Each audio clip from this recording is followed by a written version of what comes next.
Detengan la maniobra, repito, detengan maniobra, aumentando velocidad, 30 nudos, les habla el comandante. 36 grados, 22 minutos esto.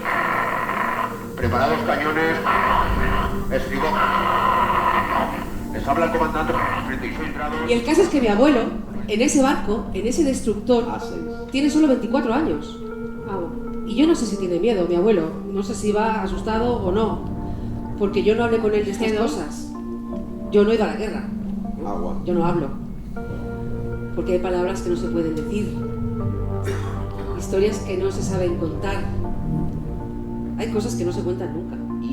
Creo que a los muertos que se quedan en el mar al final se los comen los peces. Y ya nadie puede contar su historia. Así que escúchame muy bien. Pase lo que pase, no puedes hundirte. ¿Me entiendes? Come le zingare del deserto, con candelabri in testa, o come le balinesi nei giorni di festa.